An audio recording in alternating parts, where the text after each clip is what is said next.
Hi, Rick on Certifiably Ingame doing a recap/review spoiler talk on Star Trek Discovery Episode 6, Leaf. Vulcan, triangles, character development and Lorca, you magnificent bastard. Aside from all the common issues that always crop up when talking about Star Trek Discovery, the redesigns and continuity potential issues and so on, I've got to say, Leith presented a cohesive narrative from start to finish. It was my favourite Star Trek Discovery episode so far. Now, don't get me wrong, I don't mind Star Trek Discovery. I've enjoyed it, I quite like it, but there are just issues here and there in it that I can't ignore. I'm sorry, that's just how I view things. But like I say, this episode has been by far my favourite compared to the others. If the whole series turns out to be like this is what I was talking about when I say I can ignore issues and redesigns. So I'm going to spend a fair amount of time here talking about two topics in this video. The first off being the depiction of Vulcan that we see, and then Lorca at the end for his further character development. Oh, I'm looking forward to both these topics. So the opening scenes show Ambassador Sarek departing on a top secret mission. It turns out he's going to go negotiate with the Klingons for a potential ceasefire. And of all situations, it's the Klingons that reached out. Now, we learn throughout the course of the episode that the Vulcans are kind of doing this behind the Federation's back. This goes some ways to explaining why they're using a Vulcan vessel, not a Federation ship. They're keeping Starfleet out of the loop on this one. About 100 years later and the Vulcans are still trying to tidy up after humans and lead them by the hand. Now, as for the depiction of Vulcan, before in the previous episodes and films of Star Trek, we've seen arid areas, big sprawling deserts, areas that are practically uninhabited, as well as like spiritual retreats and monasteries and monks and things like that. And it's a pretty good first look at an actual civilized Vulcan city.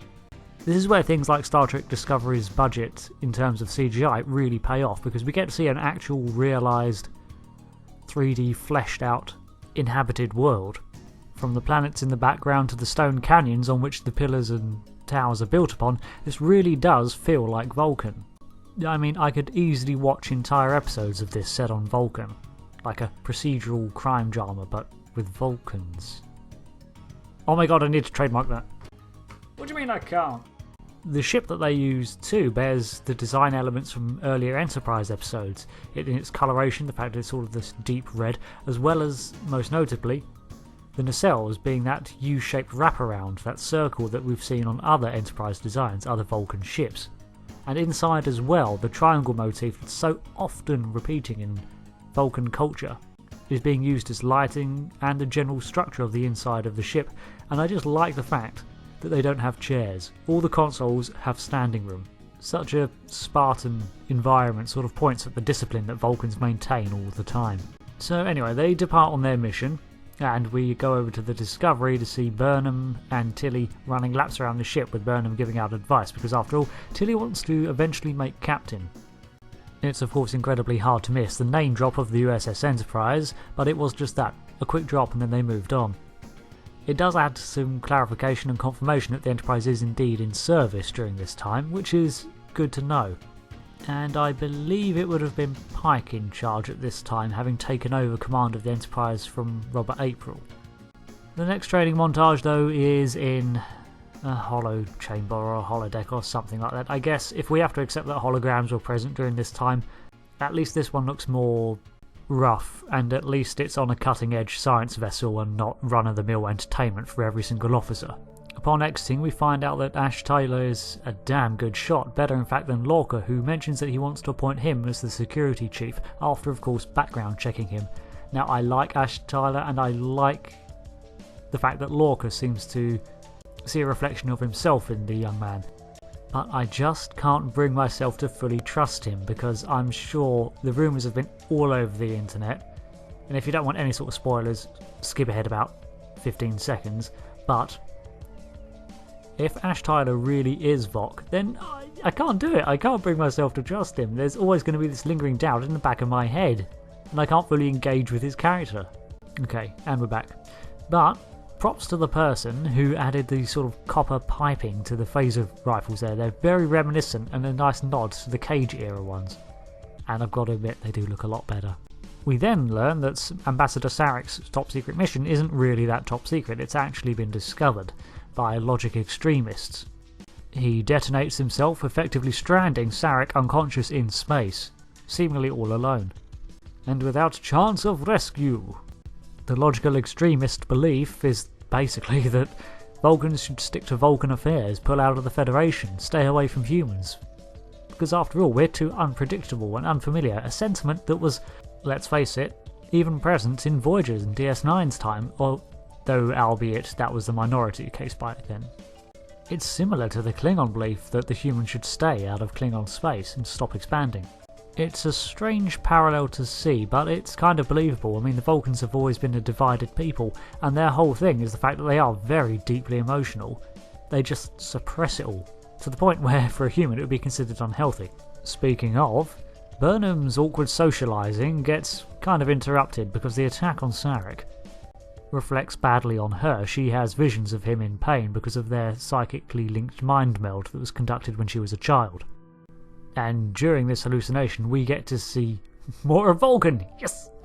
I mean, Burnham soon realises that she's in Sarek's mind, experiencing his memories that he's reliving while he's lying there unconscious. But I've got to say, I was kind of too caught up with Vulcan background designs and just the look of the place really to notice too much going on. I had to rewatch the scene several times. But she's there along with other Vulcan students trying to get into the Vulcan Expeditionary Force, which is effectively the get out there and have a look around arm of the Vulcan Science Committee. The braziers, the sculpture, the lettering, the coloration, the fact that they're all wearing robes, the fact that the uniforms are all held together by an idic symbol clasp. Everything about it just felt right. This was Vulcan. It looked right. Discovery did good on this one. And I wanted to stay here for a bit longer, but Sarek didn't like that idea because he kicks Burnham out by sort of 1-inch punching her out of his mind. She wakes up and basically relays what she saw to Lorca and asks permission to go after Sarek because he's in danger. Lorca, of course not going to just take this by his word, goes and contacts the Admiralty, who then confirms her story. So, using Discovery's spore drive, they of course jump there. Straight away they end up at the nebula. Gotta say, it's a handy device from getting from plot point to plot point. The radiation field in the nebula, however, means they're going to have to search for him manually, so they come up with a plan to load Burnham onto the shuttle and effectively use her as sort of a, I guess, radar to try and find him using the mind meld connection they share. And I've got to say, Groovy Stamets is groovy. Like, it's just, he's like way out there, man. Like, the mushrooms that he's just injected into himself give him this whole like new perception on reality and stuff. I'm exaggerating, but the point is, since Stamets has injected himself with his tardigrade spore drive soup, he's having a whale of a time. And I think they've been using him to jump about instead of the tardigrade navigator. So they stick Tyler in as the pilot for the shuttle, but before they go, Lorca pulls Tyler aside and tells him to bring Burnham back without a scratch on her. He's very protective of her, and this is a strange thing because in the short time they've spent together, Tyler and Lorca have become almost friends. I doubt Lorca has any actual friends, but they're close. He's put a great deal of effort into training up Tyler and seeing what he's made of. And for him to be sort of like, bring her back without a scratch or don't come back at all, hints that he feels an even greater connection with Michael Burnham. So either she's part of some grand plan that he has worked out, or he just sees a kinship in her, like part of himself perhaps. However, Starfleet never actually gave Lorca the go-ahead to chase after Sarek by himself, and they're not too happy with him, which presents itself in the form of Admiral Cornwell, Lorca's long-time old friend. Back on the shuttle, they've created a sort of cybernetic technological replacement for a mind meld, which was pretty nice in terms of its design because I noticed that it's actually in the same positions that the fingers go on the face. You know, the temple, the cheek and the jaw.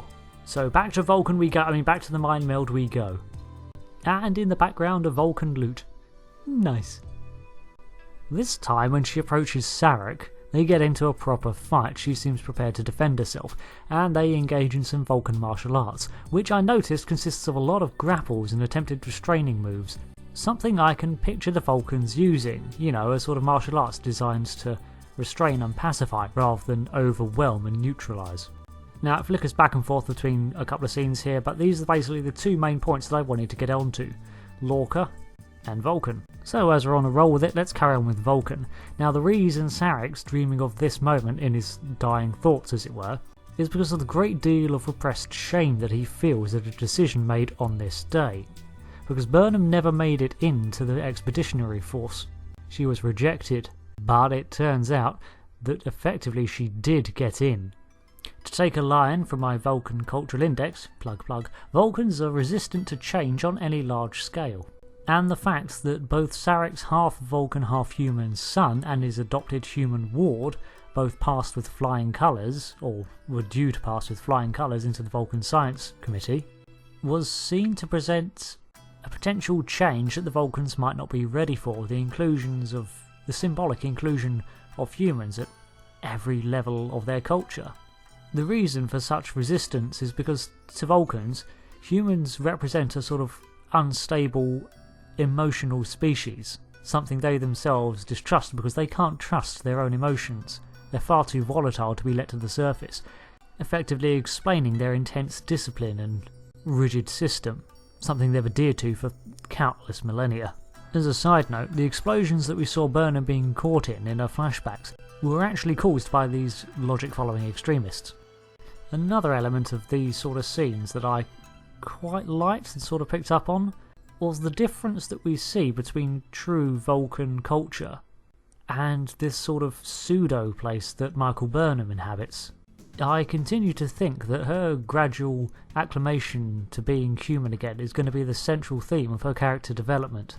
And speaking of character development, let's talk about Lorca. He and Admiral Cornwell have put aside rank and fallen back on their old friendship. She's determined that there is something up with him. She's concerned for her old friend. Because after all, since the time we learned he blew up his old ship to spare the crew torture, he's effectively been captured, tortured, and within a week he's back at the helm of the Discovery, a scientific vessel that he's running military strikes from. He routinely picks and chooses the orders that he obeys, and often goes out and does his own thing, recruiting whoever he likes. And his record indicates that he's getting the job done. He is a tactical genius.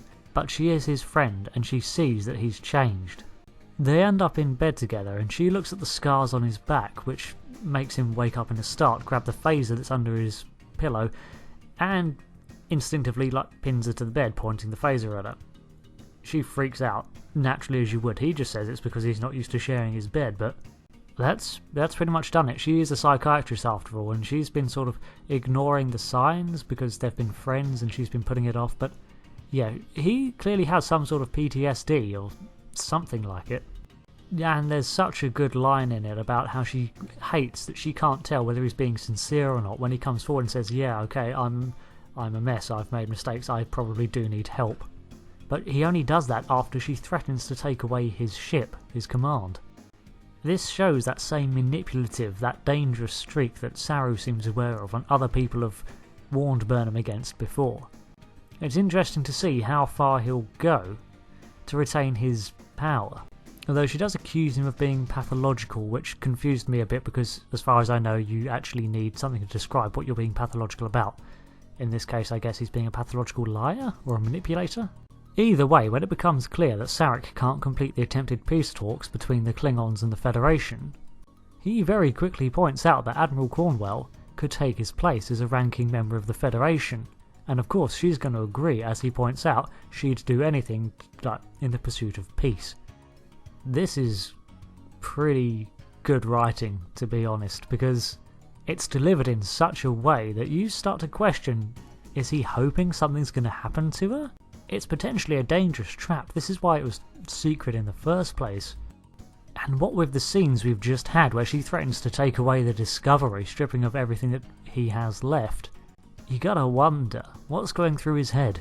And even if you don't think that, even if you don't believe that anything bad was going to happen to her, the fact that that question even crops up or gets asked about his motivations, what does that tell you about Lorca as a captain? It's dark. He's going to some really dark places here, both morally and I guess literally because of his eye problem.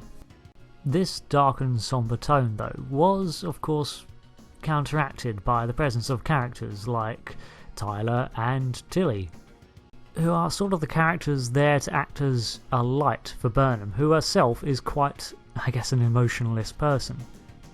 So it's the people around her that sort of reflect her emotional state. You've got Lorca on one side being the dark, brooding, get results at any cost aspects of her. Then you've got people like Tilly who are her social anxiety, but her relentless optimism, exploration. I am thinking of doing a video on Burnham shortly, just a short thing to explore what sort of character she is. But back with the narrative, I doubt anyone's really surprised when they learn that the Klingons' attempted peace talks was of course a trap. You had the two houses that were feigning friction with Kol's regime, acting as a lure to bring a Federation ambassador. Now what they want with her isn't entirely clear as of yet, but upon delivery, Kol offers cloaking technology to the two houses. Nope, still can't get over the Klingons, sorry. Lorca's story arc for this episode concludes when he's informed by Saru that Cromwell's been taken by the Klingons, and rather than instantly going, oh, we must mount a rescue mission, like he did for a complete stranger to him, Sarek, he's like, oh, let's contact Starfleet Command, we'll wait for orders. We can't risk the Discovery. Ooh, ouch, you dastardly bastard. And I see you there with that phaser tucked into your trousers, further signifying your inability to let go of control, power, the past, and conflict. But all out, these reviews are going on far longer than I intended them to, but I just had so much to talk about, especially in this one, which, like I've said, I actually really enjoyed. I mean, to me, Discovery still has its issues, especially in the earlier episodes, but I don't know whether it's finding its footing at last, or perhaps just because the focus was different on this episode. But I liked it. So, until the next Star Trek Discovery video, I will see you again later. I've been Rick, thanks for watching. If you've made it through all of this, well done. Patience of a Vulcan. Anyway, thanks again. Goodbye.